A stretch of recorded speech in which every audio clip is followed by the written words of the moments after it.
Greeting, everyone. Thank you so much for joining us and for following us as we have been presenting to you this fascinating series about the Islamic Sharia law.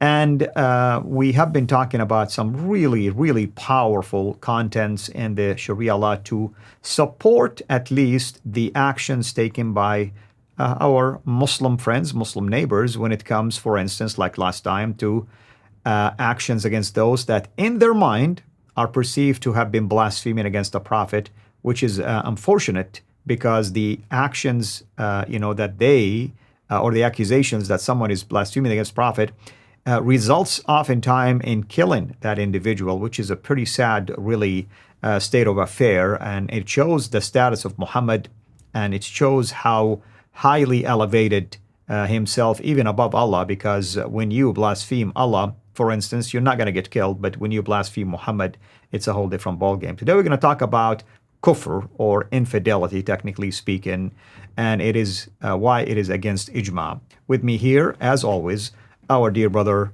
Lloyd DeYoung. Lloyd, welcome back, brother, and thank you so much for this material. You're very welcome. I'm glad to be able to share this here.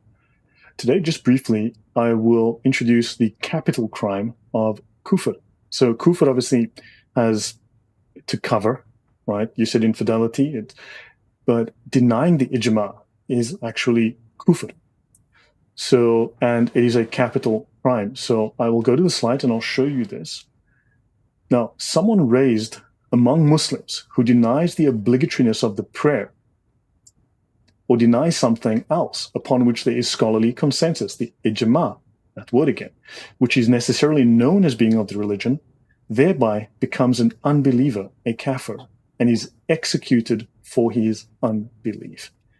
Now, of course, we know that... Once again, brother, if you don't mind, for those who just joined for the first time, Ijma is the consensus. It's like you have a group of scholars can have a consensus about a ruling.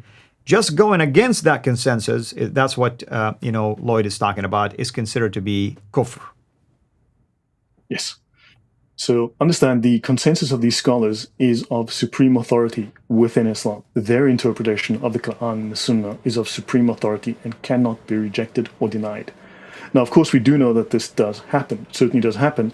However, one must understand that, I'm not going to go into this now, but there is a very detailed doctrine of lying and deception within Islam. That's something I will cover in detail at another time.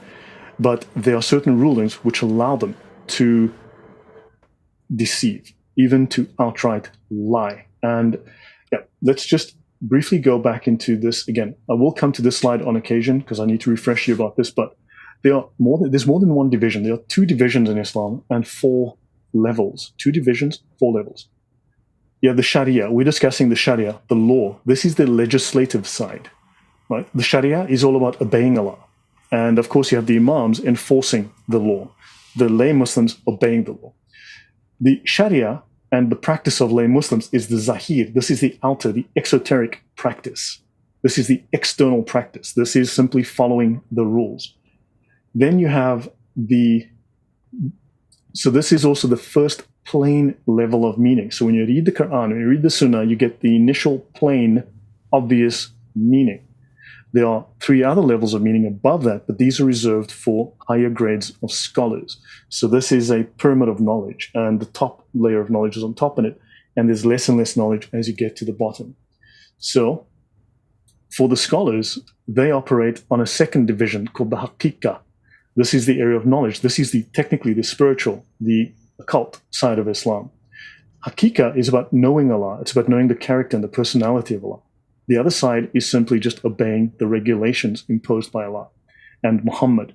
Muhammad and Allah are both known as the lawgivers. And in fact, in the Sharia, Muhammad is synonymous with Allah. His word has exactly the same authority.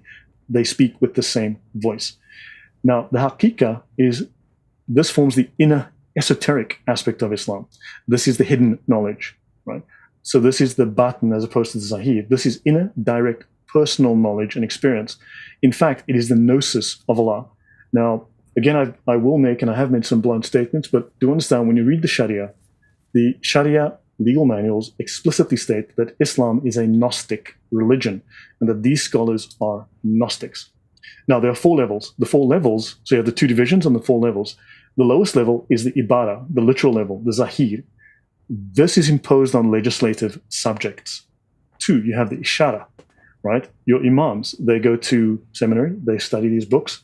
They have an understanding at the level of the ishara, the implied, the allusion, the sign, the gesture, the hidden meanings, okay?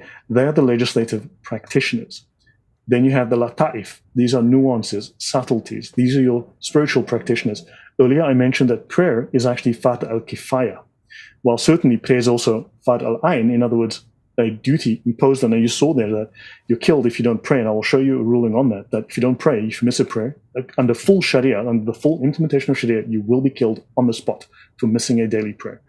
But these are the spiritual practitioners. They're the only ones who have the knowledge and the ability to commune directly with Allah and then to spread that spiritual message to the entire ummah. This is exclusive to this level of ulama. Then there's the highest level, the haqa'iq, the reality, the truth, the divine essence. These are advanced spiritual practitioners. Now, something I want you to know, allowing the forbidden. Islam is not a moral system of right and wrong. Islam does not have right and wrong. Islam has legal and illegal. It has halal and haram. However, because it is a legal system, it has legal loopholes and legal exceptions. In other words, the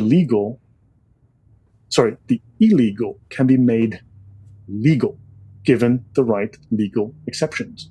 And sometimes those exceptions are so broad, they become dominant. Now, imams, you must understand, according to our understanding, a Western understanding, are not priests. They are lawyers, right? Not priests, they are lawyers. Now, dispensation is when what is normally forbidden is made permissible because of necessity or need. That's a very subjective set of ideas, but this is actually well defined in law and it's very detailed. Muslims always tell us, taqiyya, well, you can lie if you're trying to save a life, your own or others. That's one example because they can morally justify it. It is much, much broader than that. For example, if someone is forced to make a statement of unbelief, kufr, it is made permissible to ease his hardship for him to do so as long as faith remains firm in his heart. In other words, you can lie as long as your faith is true, you can lie. But notice, this is for example. This is an example. It's a justifiable example. Right. It goes much further than that. And I want to show one more thing. Do you have a comment, Al-Fadi? We have a proverb that says, "Ad-darurat tuhallil al-muharramat," meaning those who are needed or necessary can make what is forbidden to be permissible. So if you are in a desert, you got lost, you cannot, technically speaking, under Sharia law, eat a dead animal, but now you can go ahead and eat a dead animal because, hey, you have to live. So God is going to look the other way.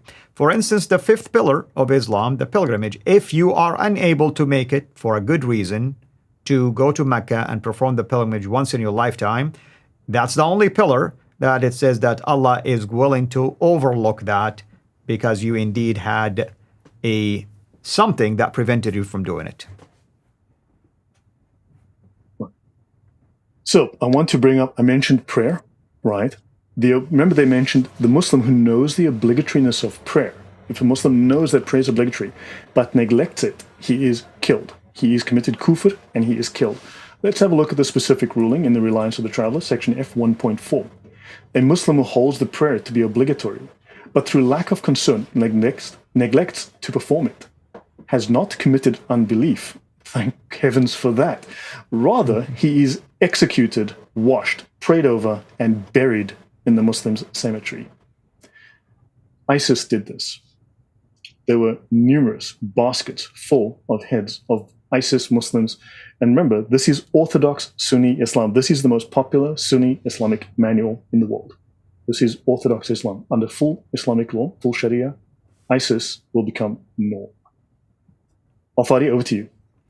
Yeah, it's just a really disgusting, that's all I have to say, because now human life becomes meaningless when it comes to those kind of issues. And of course, under ISIS rule, it was almost like they have Pharisees on the street making these decisions and ruling on the spot. I've watched an execution on video of an older woman because just the judge became the executor and decided on the street when they captured her that she's guilty and the judgment is execution. And she was executed, basically live on YouTube, which is absolutely disgusting to say the least. Well, brother, thank you so much, of course, for this. And next episode, hopefully, we'll continue along these lines, unless if you have something else you want to add right now. No, that's it. I'm done. Thank you for the opportunity once again. Absolutely. And hopefully everyone who's watching this is developing a better understanding now why Sharia law is really a trouble for Muslims before it's even trouble to us. Because as a Muslim, it's almost like you have to be a perfect person to apply it. And if you get caught, violating it, and if, the ulama or the scholars really want to throw the book at you, you're toast. I mean, you're technically toast, and you could be even executed and lose your life because they decided that you have violated something that is sacred. So we need to definitely pray for our Muslim friends to come to the Lord, who will free them from this yoke and this burden. Until then, have a blessed day. Thank you for watching this video. Be sure to like and subscribe to our channel, Sira International, and click on the bell so that you receive notifications whenever we publish a new video or go live.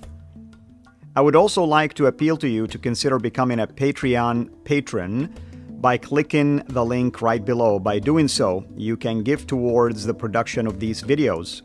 There are also other options for you where you can give to our channel. I thank you from the bottom of my heart.